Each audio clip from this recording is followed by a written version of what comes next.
Monday, August 18th meeting of the Litchfield Zoning Board of Adjustment. We'll start the meeting with a roll call. Zach Schneider, alternate.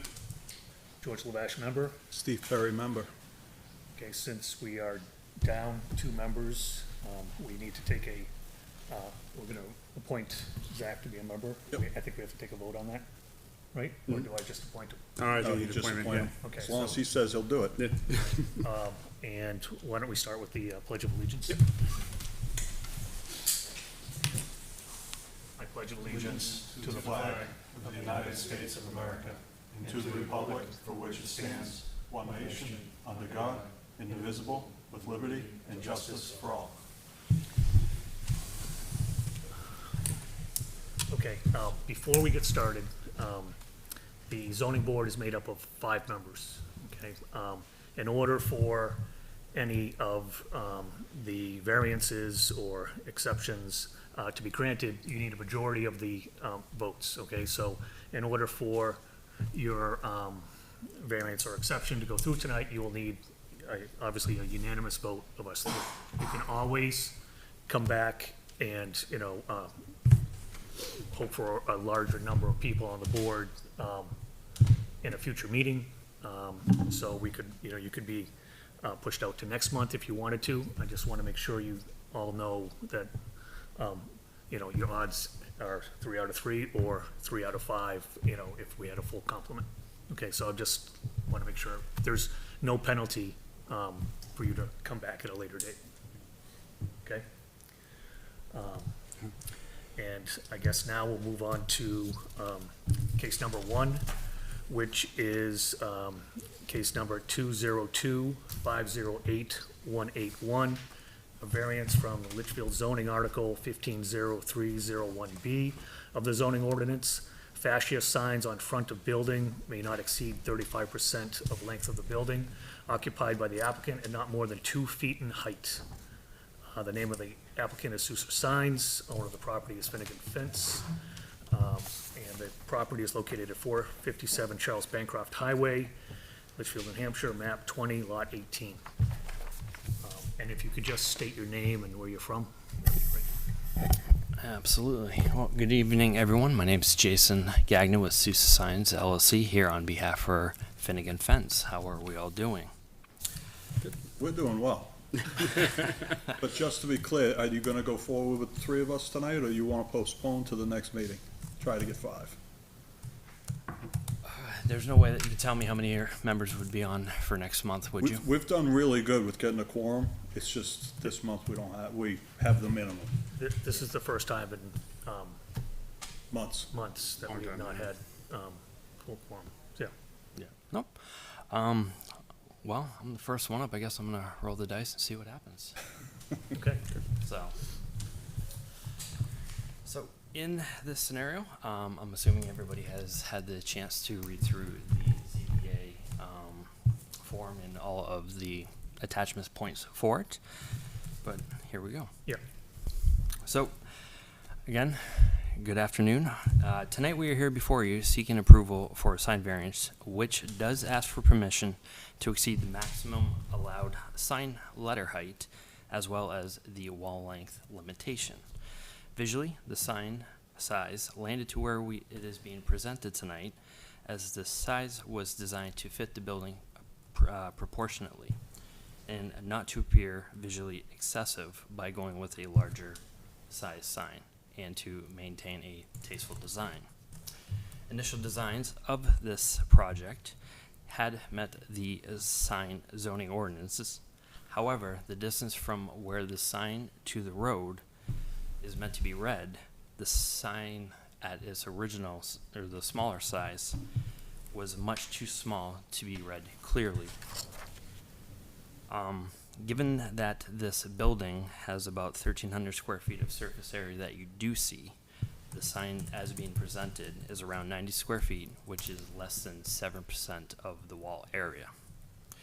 In scenarios where buildings are set back from the road, and this property, the building is about 220 feet off of the road edge, wall sign multipliers can be found, and that is usually in order to help combat almost a little bit of a difference to help with sign size and visibility. One of the things, obviously, with having a little bit bigger of a sign is that the further a sign away is, the larger it needs to be clearly read. When it's easier to be read, that creates a much easier a lot of times it's in public safety that when you can see something very quickly, you can read it and acknowledge what it is. You're not being distracted by trying to read a small sign or something that's blurry. While most signs are illuminated that are within the zone district, this sign will have the internal illumination as well, but it will also have the feature of a halo illumination system. That does allow for a uniqueness in the sign, and with the distance it helps make it a little bit more visible.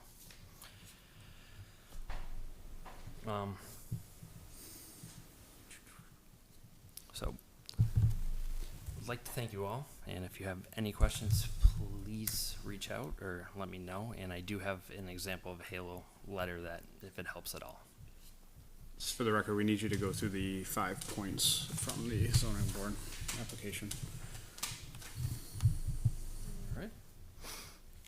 So, the variance would not be contrary to public interest. Signs of this nature would not be contrary to public interest, as the style of the proposed wall sign can be found on this road and throughout the zone district. Business signs with wall signs in the area seem to be much closer to the public right-of-way than in this particular property.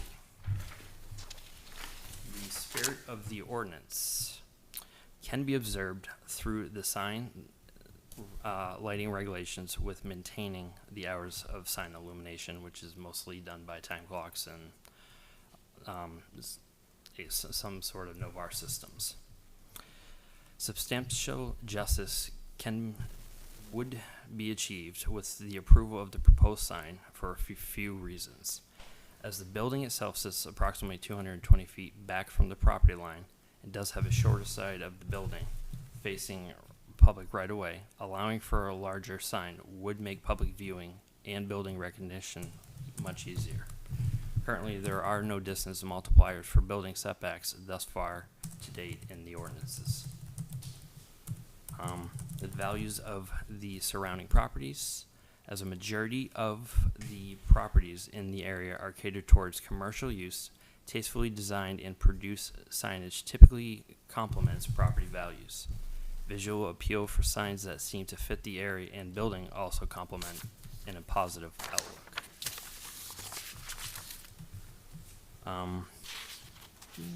And then the last section on the part B of it.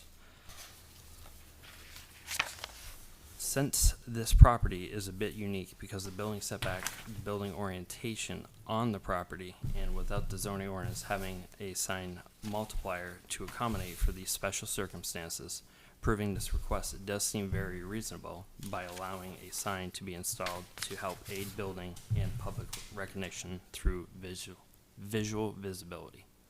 Okay, thank you. Yeah, thank you. Do we open it for public input now? Sorry to, We can ask questions, whatever we have for questions to the applicant. okay. Is this going to be your only signage, on this location? There is proposed to be a freestanding sign, a small monument sign, but that was being designed to meet the sign code, so it didn't need to go in front of the ZBA. Okay, yeah. So there is gonna be a sign out at the road. Yes, it's a smaller one.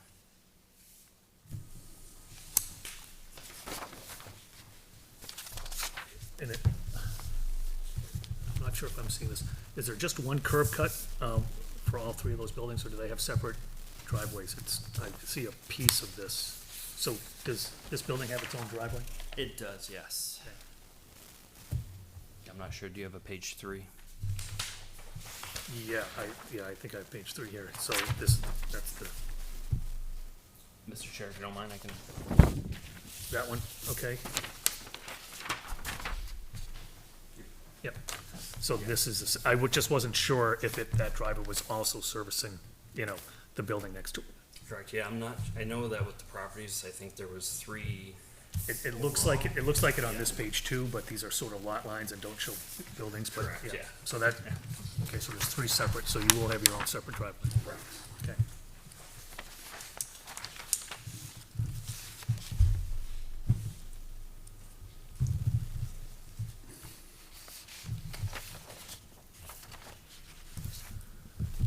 So page 3, that's your building.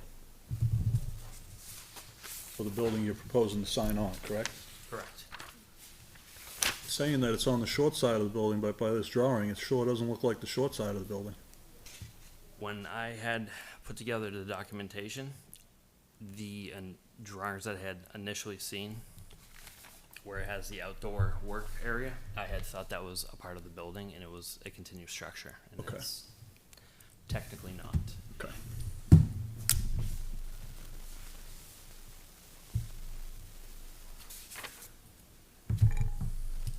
I don't have any other questions. I don't have any questions. No, open it up, see if we get anything. All right, so now we'll open this up for public input. Is there anybody from the public that would like to comment on this? Okay, I guess we will close public input on this issue. Yep. And now I guess we discuss amongst ourselves, right? I guess it's any final questions for, Yeah, just- for him before we close it to just ourselves? Okay, yeah, do you have any other? I don't have any questions All right. for him. The only other question I have is the size of the sign the only thing that you're seeking a variance from? It's, yeah, it's the size of the letter height as well as the limitation that you're supposed to The length. be, I think. So the lighting It's in doesn't meet this- the plan, It's supposed to doesn't be meet, 33%, and lighting he's at is- 44. Is fine per code. the lighting is fine. Yes. Okay. Yeah, so the lighting was mentioned that it met code, but it has to be code. Okay. In the, yeah, That one ordinance covers the percentage and the height of the sign in that one little sentence. Okay. Okay, I guess we need a motion to close public input. Second. All in Okay. favor? Aye. aye, Aye. Against? okay, so we've closed, Public input, input. now we deliberate. I don't see any concerns with it, concerning the setback from the street. I can understand why the sign would need to be bigger. If they're going to have a sign on the roadway, and we have we have an ordinance in town that states what our limits of our signs can be. Mhm. I don't know what makes this unique in order enough to, personally, but, I would agree with you.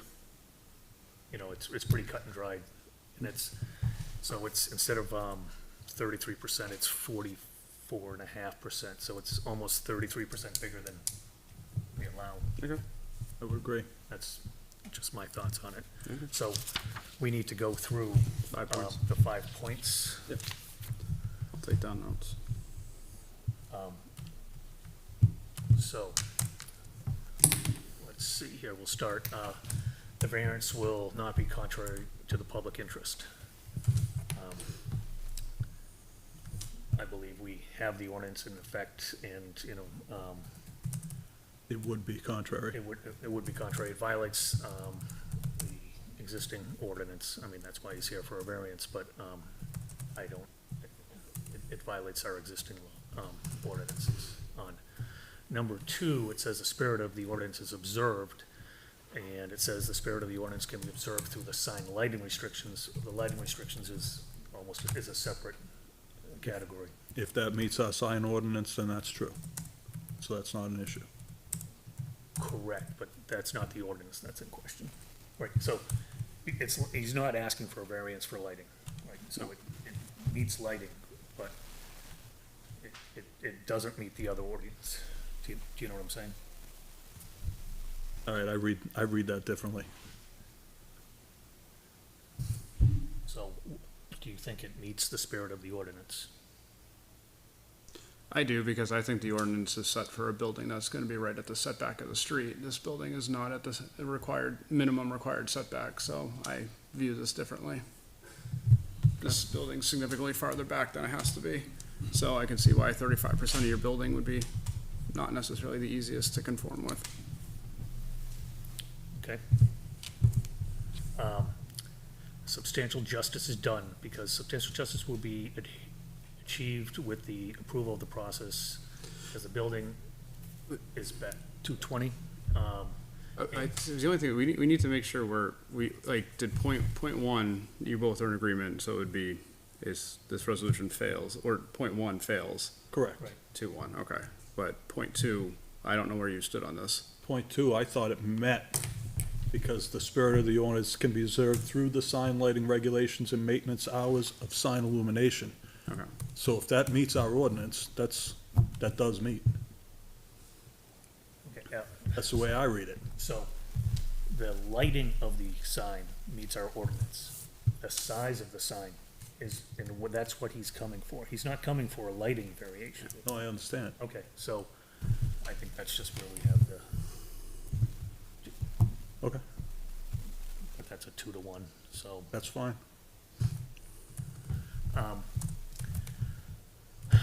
And so, I understand the visibility and the distance from the road, and the multiplier, I get that, right? But we don't have a multiplier in our town, so we don't, the farther back you get larger signs, are we gonna have a Citgo sign, do you know what I mean? I agree. So, I don't know where we draw the line, and, I don't know if it's up for us to make interpretations of, the rule. I mean, we are to figure out whether this is a unique case, right, and does it meet these things, and so, I'm saying, well, in my point, I don't think it meets this. I don't think three meets as well, because I don't think substantial justice is served here by deviating from our ordinance. And I get the advertising and, wanting to make the business, visible, but because there can be a roadside sign, Right. I think that negates It'd be that. different if they couldn't have a roadside sign. Perfect. And if he was the only if there were 3 businesses in there and only 1 curb cut, then perhaps, that's why I asked these questions. I could agree with you on that. So Okay. it fails 2-1, so I think, I still agree with my point that it would be. That's fine. Okay. You're entitled to your opinion. All right. No. The values of surrounding properties are not diminished because, it says the majority of the properties in the area are commercial and tastefully designed and produce the signage, not diminish from their value. And I actually agree. I don't think this is gonna diminish from their values. Not if you see the signs across the street from it. Right. So I don't think this is gonna diminish their properties in my, I agree. So that'd be actually passes 3-0. Okay. and so unnecessary hardship. There's none listed. Right? Oh, sorry. It's, There it's, is. it's B. Since the property is a bit unique because of the building setback, the orientation of the building on the property,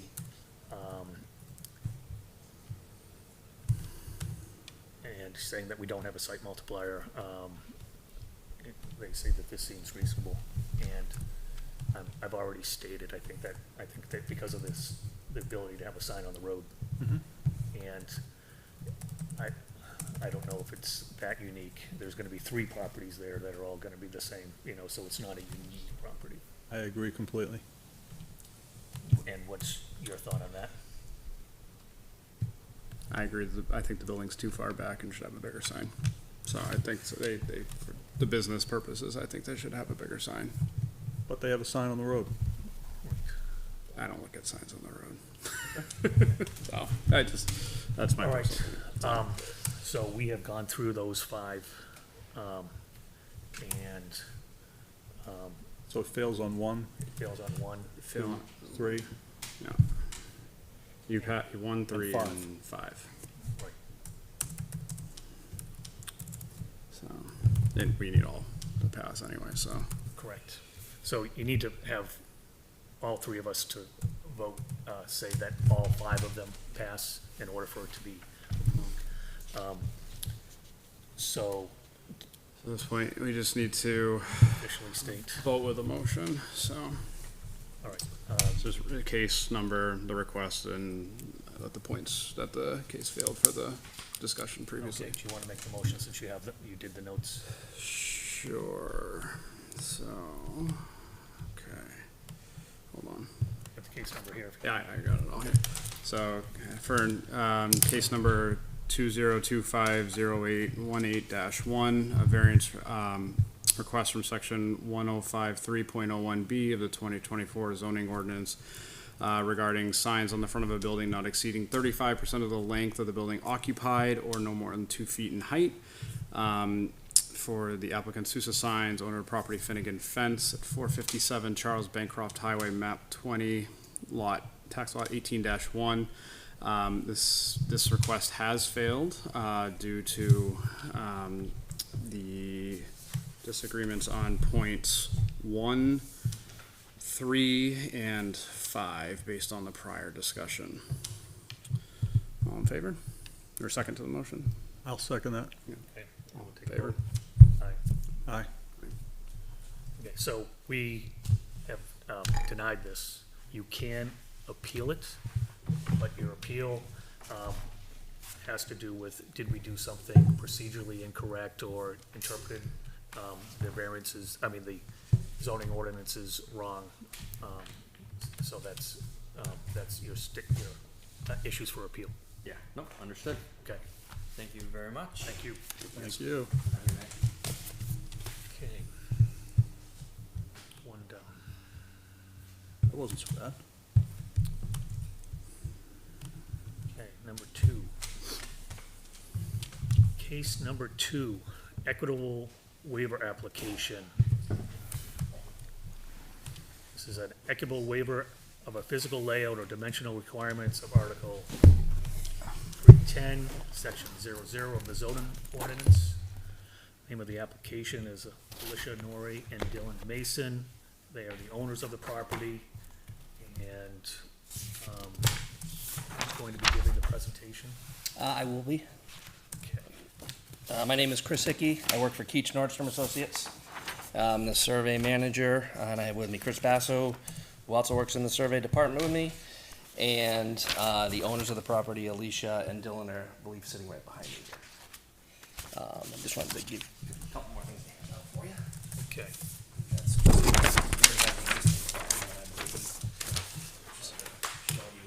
Thank you much. You're welcome. And then also.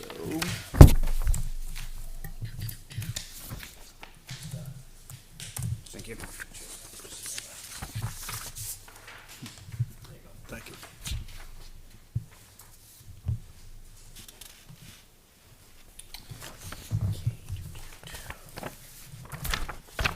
This one's a little different. Yeah, this one's a little different otherwise. Aye. Okay. So just before we start, we should make it clear, you have the right to postpone if you'd like. Yes, I understand that. You need all 3 of us to agree. Yes, I understand that. Perfect. All right, so, as I said, my name's Chris Hickey. I work for Keach Nordstrom Associates, and I'm here, representing, Alicia and Dylan, who the homeowners are. We're here tonight to request an equitable waiver for a violation of a dimensional requirement, that we discovered on map 16, lot 39-1. A little backstory to it. We did the subdivision last year, and got it, went through the planning board process.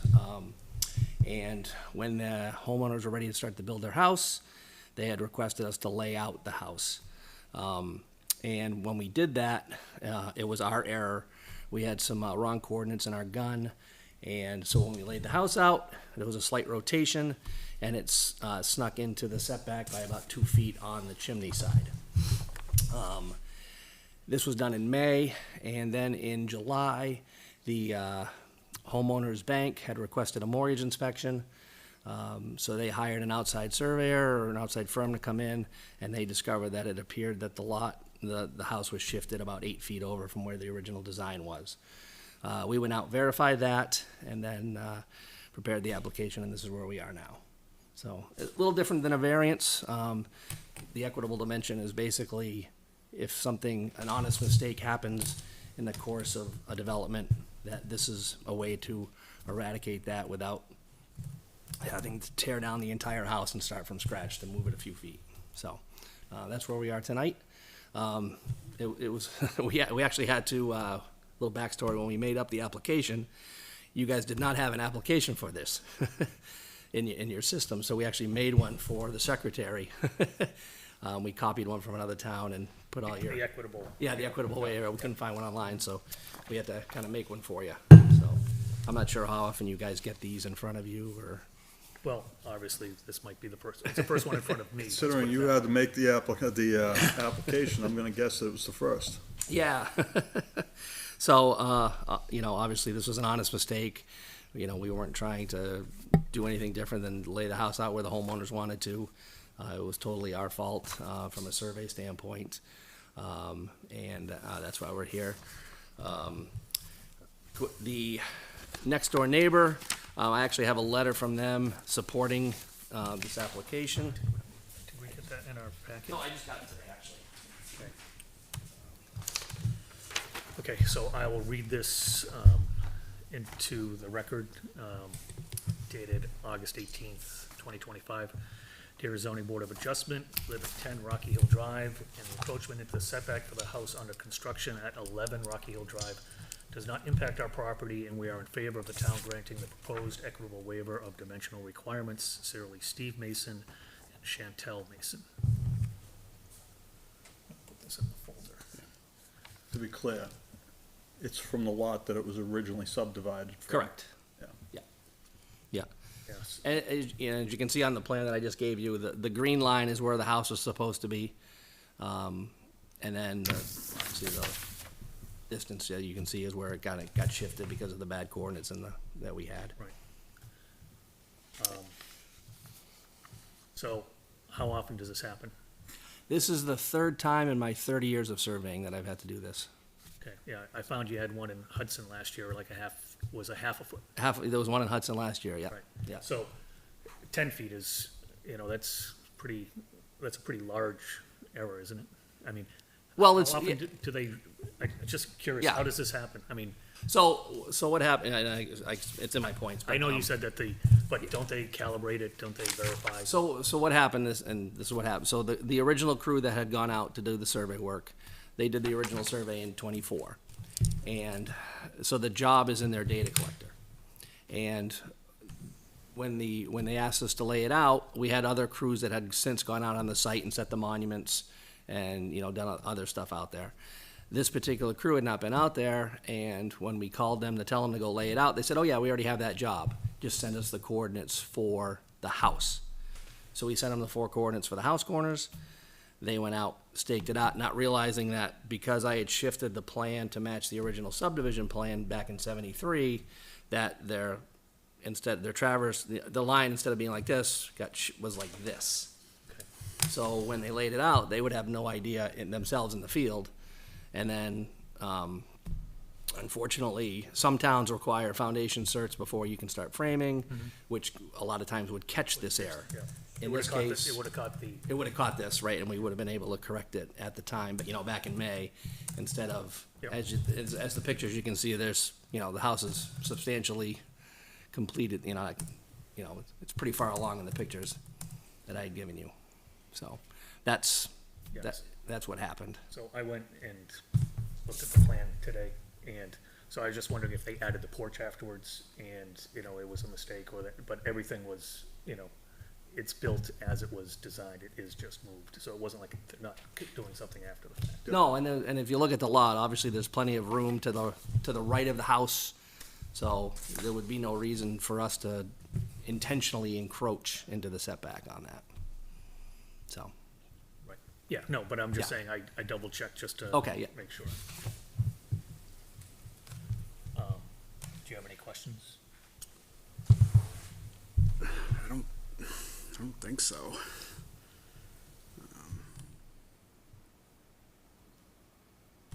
No, Okay, should we open it up for public input? sure. Okay, so, is there anybody present that would like to speak on behalf or against, this, request for equitable waiver? Okay, so, guess we will close public input. Yep. All right, on this, and, Motion, close it. excuse me? Motion, close Oh, I have to make a motion to close public input. Okay, I'll make a Second. motion to close it, we'll second it. aye. Aye. Three of us. Okay, so now we can deliberate amongst ourselves. Unless there's any final questions to ask them. I don't have any. I don't have any final questions. We have to go through. I know, yeah, I know we do, but Okay. we have to deliberate. I thought, well, or we could just go through. it. Yeah, I mean, So actually, I will ask one question. Just to be clear, it was just, it was mostly the fact that the lines were skewed from the time that you drew it to the time that the other people went out there to mark the house. The boundary lines were not Yeah, skewed. they didn't know that that line had been skewed, correct. The other firm? the people that staked the house. No, they had no idea. And that's why it's slightly off like it is. What Correct, happens is the points have the same numbers, Yep. right? 1 and 2, say, and even if they moved, they're still relative to themselves. So it appeared they wouldn't know that it was shifted over because of that. Yeah, because the distance between them is the same. It's just that rotation. So, Yep. Yeah, like I said, I did a lot of research to see how often this happens, and it doesn't happen very often. And it's not like they have a history of doing it. Do you know what I mean? Oh, yeah, it'd be tough to keep a job if you did this often. correct, absolutely. No, I can't. yeah, Believe me, that's- it's sickening to my stomach when we found out about it. So, and you can imagine being the homeowner at this point. Right. So, Should we go through the application? yeah, yeah, I've got it in front of me if you want. okay. and I can go through the points too. I know I didn't go through them all. If you want me to read through them, I can. Do you want him to read through them, or do it? What, Yeah, let him read through Yeah. them Okay, before we close for our deliberation, okay, just in case we question something that he says on it. okay. yeah, okay.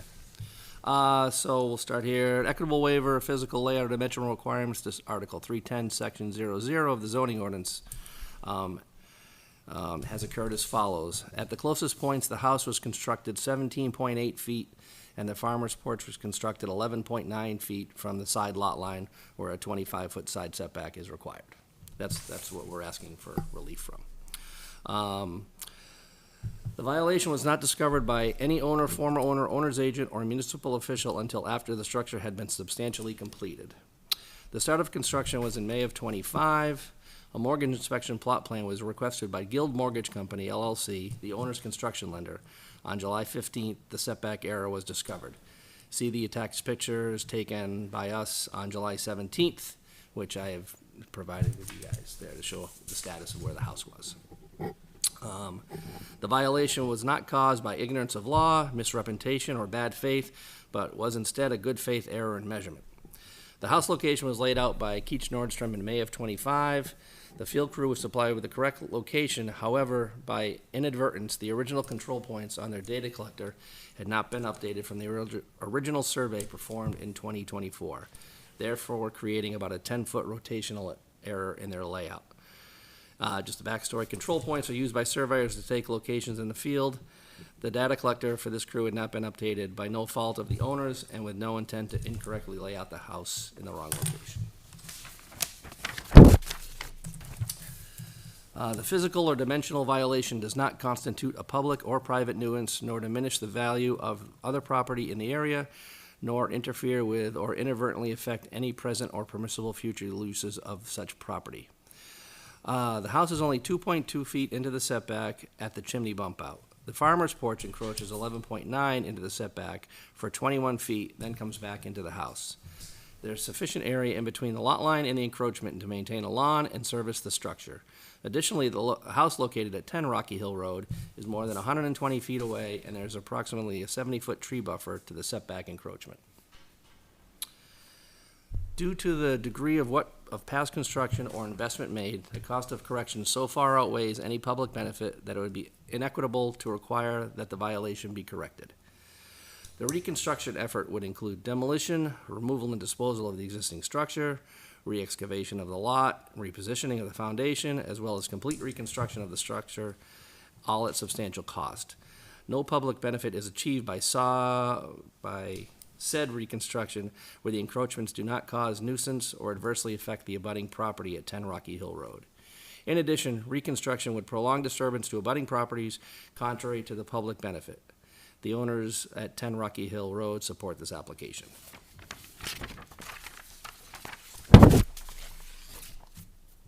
Thank you. You're welcome.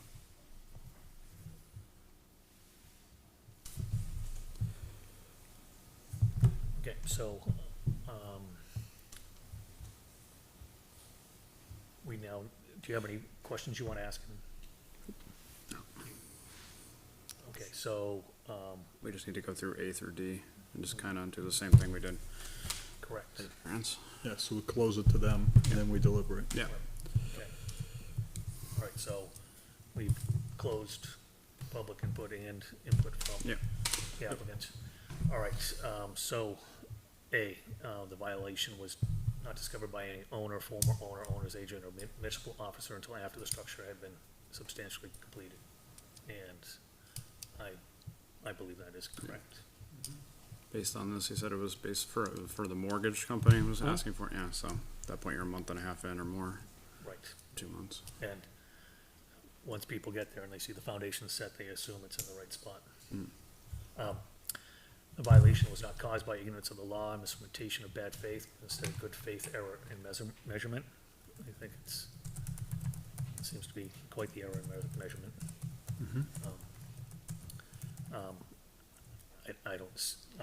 I agree with that. The physical dimension does not constitute a public or private nuisance, nor diminish the value of other property in the area, nor interfere or adversely affect any present or permissible future uses of any such property. So, they're encroaching on the setback. I don't think that stops anybody else from building up to their legal 20-foot setback Right. on the other side. I agree. Okay. Due to the degree of past construction or investment made, the cost of correction so far outweighs any public benefit that it would be inequitable to require that the violation be corrected. Basically, they'd have to tear down almost the whole house or redesign it to move it. Right. So I think that is met as well. Do we have any further discussion? I don't think so. I think we're good. I'd be in full agreement. It's beneficial that it's from the lot it was originally subdivided from, and that they give their consent, and the fact that their house is all the way to the other side as well. Right. It's not right, but it was a mistake. It's in front of us. I think it's the right thing to do to approve it. And it's not encroaching, if it was inside of the 50-foot setback for that road that could potentially go through. That Exactly. might be a different thing, but it's still, the cost benefits would probably still outweigh it, Forget about cost, time. yeah, exactly. Okay, so, let me see, do we have a number on this? The case? Yeah, Yeah, it's 20, it's the same as before, just -2. So Yeah, it's 20. 0818-2. Yeah, 0818-2. do you want to make a motion then, since you, Sure. okay, thank you. Gonna make a motion to pass the case 20250818-2, an equitable waiver application for the zoning article 310.00. This would be the side setback. The house encroaches within the 20-foot setback, for the applicants Alicia Norrie and Dylan Mason at 11 Rocky Hill Road, map 16, lot 39-1. I'll second that. So, all in favor? All right, all in favor? Aye. Aye. Okay, the motion passes 3-0. Thank you very much. Yes, sir. Thank you. I didn't get all So you guys now have new procedures on coordinating your guns? We do. Good. Thank you, guys. Keep Take you it all. easy. All right, so moving on. Case number 3, application for special exception application as specified in the Litchfield zoning ordinance section 1208.00 wetland delineation. Name of applicant Kurt Nelson. The property is off of Brickyard and the Eversource right of way. And just to be clear, I was gonna say that. you only have 3 members in front of you. You need to get approval from all 3 of us. Do you wish to move forward? Yes. Thank you. Actually, I was gonna ask him, were your guns calibrated when you did the survey? Sorry, I used to work for a surveying firm, and it does happen every once in a while. I get it, sorry. Thank you. Good evening. I'm Steve Riker from GZA Geoenvironmental. Here tonight on behalf of Eversource Energy for this request for special exception. I just wanted to point out, I think your agenda may read slightly incorrect. It says from special exception application from zoning ordinance section 1208.00 wetland delineation. I believe it should probably read the town of Litchfield Wetland Conservation District, Okay, just for the record.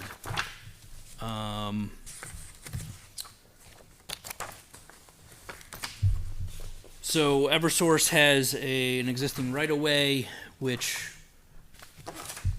crosses Brickyard Drive as well as Hamel Circle here in Litchfield. The request tonight is for a project to propose the replacement of 3 existing wooden utility structures along the 380 transmission line right-of-way. The utility structures have been subject to environmental damage over time, weathering, and woodpecker holes, and must be replaced to ensure the continued safety and reliability of the infrastructure. I don't know if you have an electronic version of this plan I don't think I saw that in your one. package. I'm looking, no. Yeah, I don't think I saw that. Source maps, yeah, it's under. Is it Eversource Maps? Okay. But just wanted to make sure before I started talking about it. Okay, yeah. But if you got, I have some hard copies. If if you, you'd like I, them. it'd be much easier to look at than this. Yep. recycling them. Thank you. Yeah, might as well.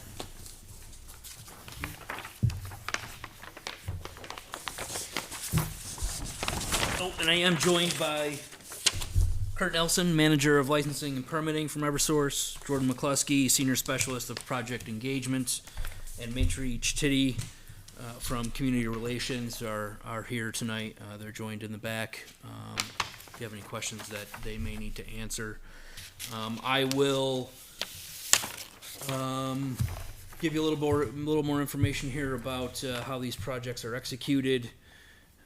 Essentially, these 3 structures are referred to as H-frame structures, so each structure consists of 2 wooden poles. Again, the pole replacement is proposed off Brickyard Drive. That's where the access would come from for construction equipment to get into the site and do the work. This is a 200-foot wide right-of-way. There is no expansion of the width of the right-of-way. There's no adding of new lines or new utility structures. Essentially, these will just be replaced in the current alignment. Project-wide, permitting associated with this requires a NHDES, what's called a NHDES Wetland Statutory Permit by Notification application that has been submitted and approved by DES. New Hampshire Fish and Game also provides comment in regards to those applications, and they have essentially placed a time of year restriction for that work to be completed between October 16th and March 31st. The construction itself will follow the 2019 Best Management Practices Manual for Utility Maintenance Projects. That manual details the use of timber matting for wetland crossings.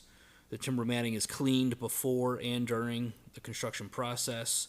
Silt sock and silt fence is installed at the wetland crossings.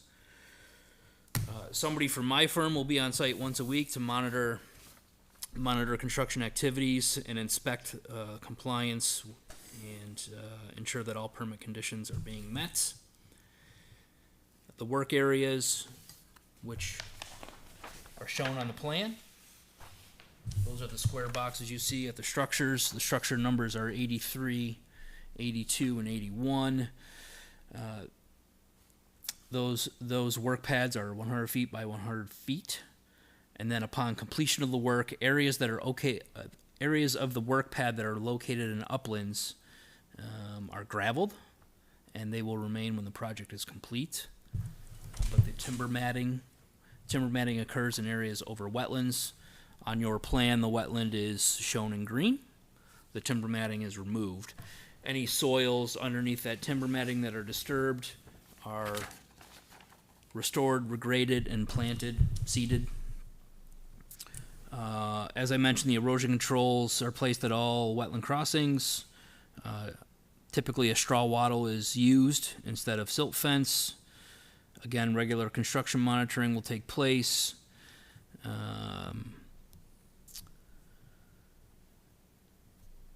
In addition, any snakes, turtles, or other reptiles that are in the right-of-way will be removed from the right-of-way and placed off to the side so they are not in danger during construction. Moving to the request tonight, some details. The temporary wetland impact, again, all these impacts associated with this project are temporary to the wetlands. Total 25,106 square feet.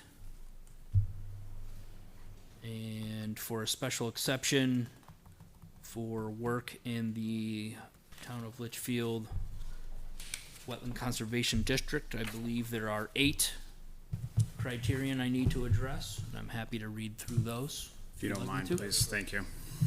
So, It'll be a little lengthy here, but can I interrupt for a second here? Go ahead. The application, everything says see narrative, right? So you actually didn't fill out the application. There's a whole sheet that has it. It goes through everything from the application, but it's part of the special exemption letter. Yeah. Problem is, now you gotta go back and forth. No, he has all the headers there for you. All right.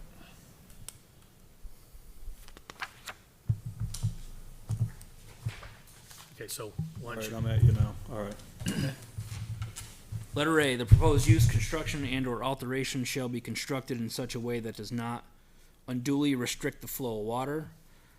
The project proposes temporary impact to one wetland system for the replacement of 3 structures. The proposed project has been designed to minimize temporary wetland impacts through the use of wetland matting.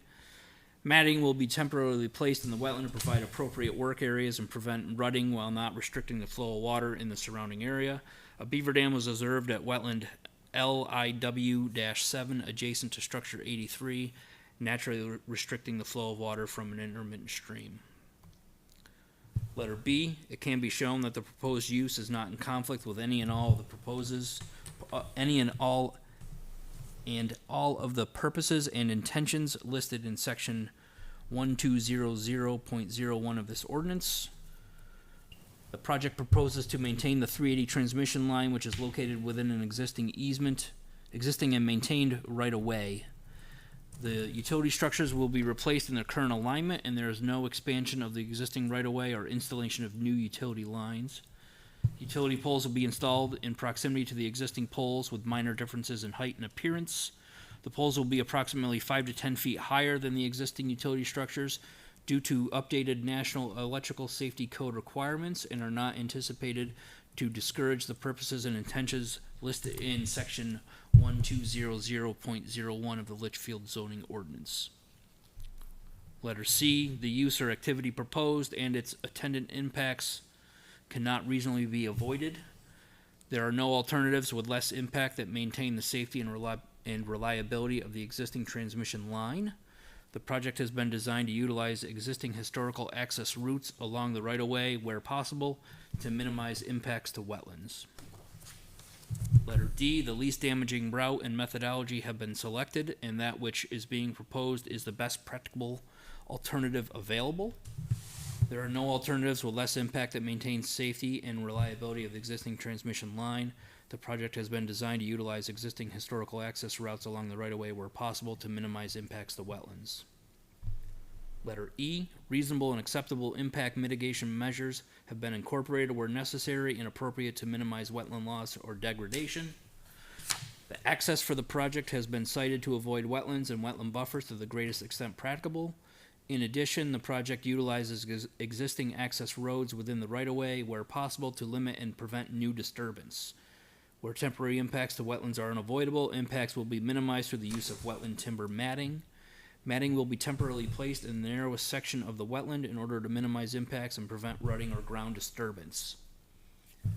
The proposed work associated with this project will be conducted in accordance with the NHDES Best Management Practices Manual for Utilities in and adjacent to wetlands and water bodies. Prior to the start of work, erosion and sediment controls, including but not limited to silt sock and silt fence, will be installed to prevent erosion and sedimentation into wetlands or water bodies during construction. Temporary wetland impacts and exposed soils within the project site will be stabilized and restored using a seed mix, weed-free mulch, or erosion-controlled blankets. During construction, an environmental monitor will be on site to ensure proper best management practices are followed in order to prevent impacts to water quality and wetlands on site and maintain compliance with local, state, and federal environmental permits.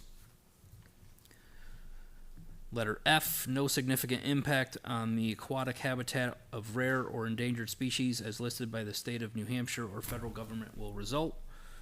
As required, a Natural Heritage Bureau data check has been submitted for the proposed project. The NHB data check identified records of 9 vertebrate species in the vicinity of the right-of-way corridor.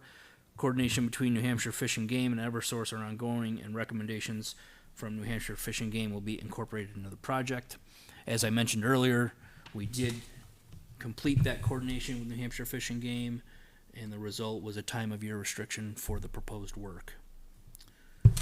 Letter G, adequate erosion and sedimentation control methods appropriate to the use are incorporated as detailed by the current recognized BMPs.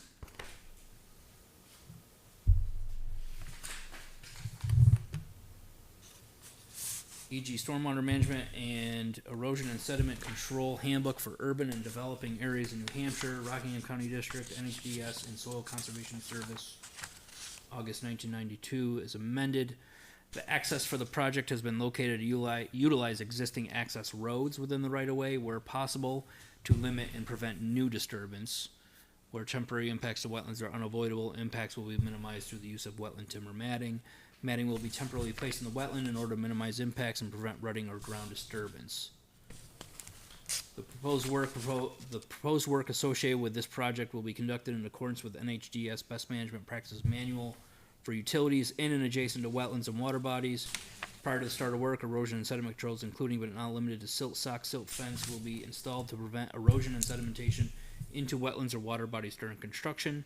Temporary wetland impacts and exposed soils within the project site will be stabilized and restored using a seed mix, weed-free mulch, or erosion-controlled blankets. During construction, an environmental monitor will be on site to ensure proper best management practices are followed in order to prevent impacts to water quality and wetlands on site and maintain compliance with local, state, and federal environmental permits. And lastly, letter H, state wetland permits as required are obtained. The project qualifies for a state statutory permit by notification, which has been obtained. Could be the longest one yet. That could be the longest reading yet. Yeah, might need a water. Okay,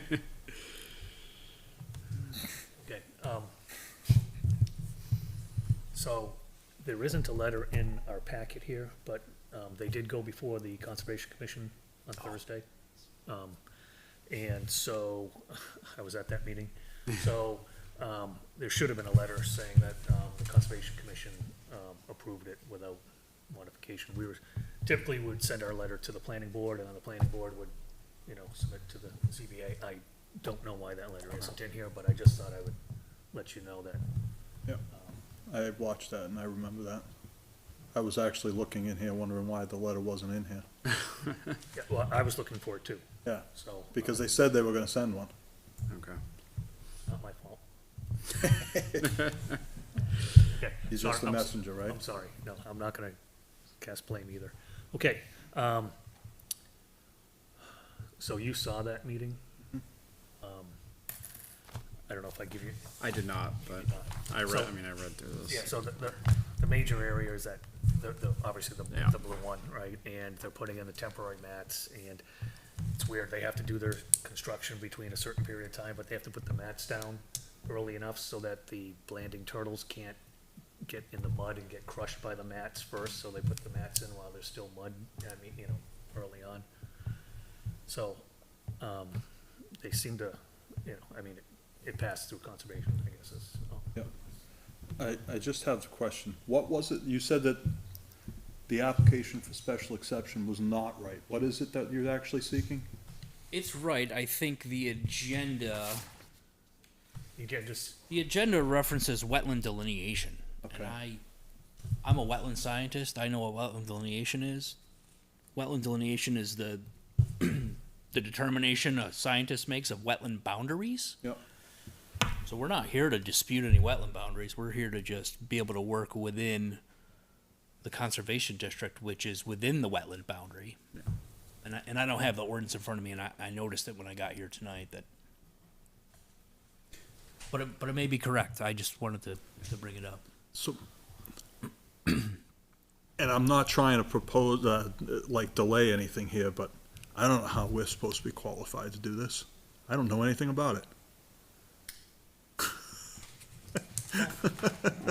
I mean, we have the. You know what I mean? Like, I understand. and But if I hold on.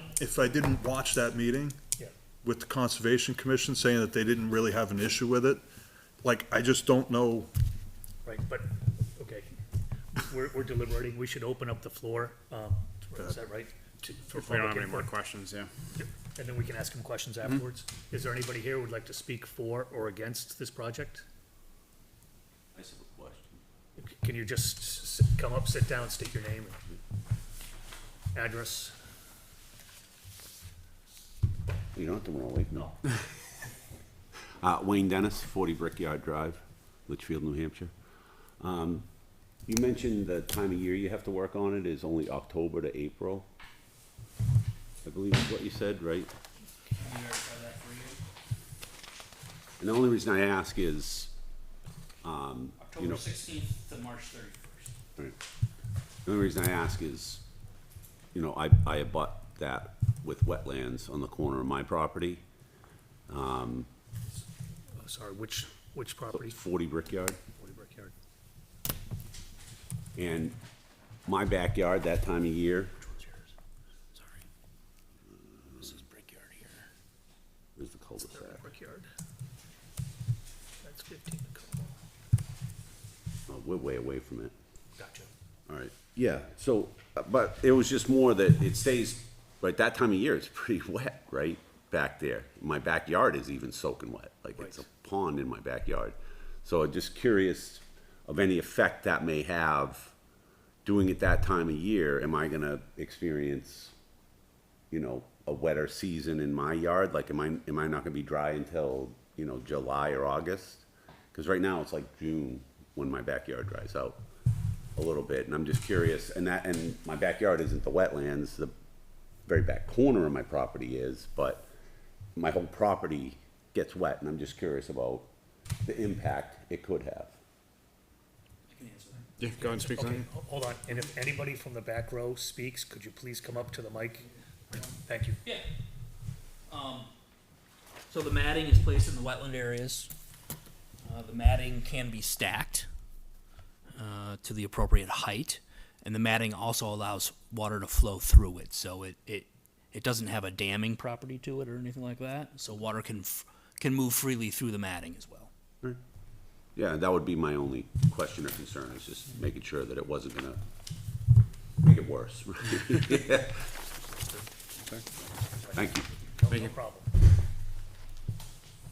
Sheet S2 actually shows, if you wanna take a look at it, the way they're supposed to stack and the stream is supposed to continue to flow. The flow flows with, awesome.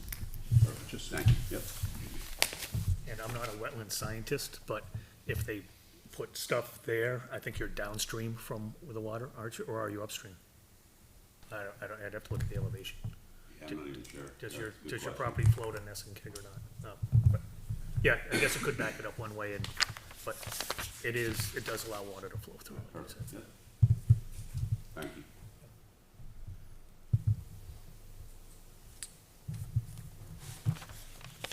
Any other public input or questions?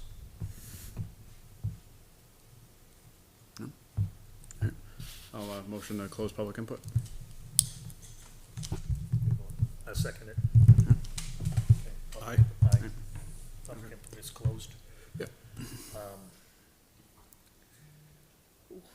We went through it, pretty good the other night. They seem to have all their i's dotted and t's crossed. The one thing they did say was that they can't come in from, Hamel Court because there's an existing, they made a retention pond over there, and so that's why they have to go the whole length, from Brickyard to access all of it. Seems like it would be long either way. Yeah, I mean, I think that already having the state permit, that's already, yeah, they've gotta go through all these things, they've already exactly. identified. I wish we had the conservation letter, that'd have been nice to see, but, It just said we had no issue with. well, I know. I know, Just- you'll have to trust me. Yep, no, I believe you, both of you were there and you watched, so, the other thing is retention ponds, I mean, they're not earth-shattering if they went in that way, but hey, it's probably less invasive or less work on them to go in from Brickyard, Yeah, yeah, because you'd have to reconstruct there the, was some question of why that was allowed to happen. yeah, But that's beyond our scope. yeah. yep. All right, so, do we have to go through every single one of them and say? We do, per Oh, Laura's email, Okay, so. okay, so let's make sure we do that. Yeah. Okay, so we'll now go through, all the letters. Yep. All right, so, letter A, proposed use, construction, and or alteration shall be constructed in such a way that it does not unduly restrict the flow of water. And as they showed in using the mats, right, those are separate structures so that water should flow through there. So I believe that is addressed. Agreed. Agree? Yep. Okay, sorry. It can be shown that the proposed use is not in conflict with any and all of the purposes and intentions listed in section 1200.01 of this ordinance. I don't see an issue with that. This is temporary, it's to replace things that already exist, it's not some new project that could be, have a Correctly. long-term impact, so. Agreed. Agree? Yep. The use or activity proposed and its attendant impacts cannot reasonably be avoided. We gotta replace the bowls. Yep. Yes? Yes, agreed. Okay, 3-3, okay. The least damaging route and methodology have been selected, and that which is being proposed is the best practicable alternative available. And Looks like they're working for as minimal impact as possible. exactly, Yeah. so I'm okay with that. Let's see, we already, okay. E, reasonable and acceptable impact mitigation measures have been incorporated where necessary and appropriate to minimize wetland loss or degradation. And, by adhering to fish and game requirements and all the going through silt fences, blah, blah, blah, I think that's covered. Yep, agreed. F, no significant impact on aquatic habitat of rare or endangered species as listed by the state of New Hampshire or federal government will result. And this is where they're taking care of the blanding turtles and maybe a couple other things. So I think they have that addressed. It's by their, window of operation as you stated. So, agree? Adequate erosion and sedimentation control methods appropriate to the use are incorporated as detailed by the current recognized BMPs. Okay, so I think it looks like they're, using the existing stuff that's there, and by doing the matting and everything, that's part of the BMPs, I believe. So I believe that's correct. Yep. H, state wetland permits as required are obtained. And I believe that is true as well. Yep, agree. Yep. Okay, I think that's everything, so. that's everything. We talked about everything. So for our deliberation, the only thing I'm gonna say is, do we put an end date? They already got that They, from they Fish and have to be Game. out by March 15th or something like that, or March 31st, whatever it was. So, Do they have to? Fish and Game, and, yeah, yes, if they have to. The state permit's conditioned on those dates. The state permit has a date on it? Thank you. Okay.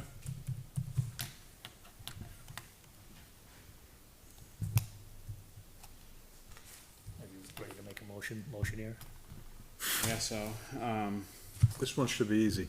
It's case number and it's an approval. Yeah.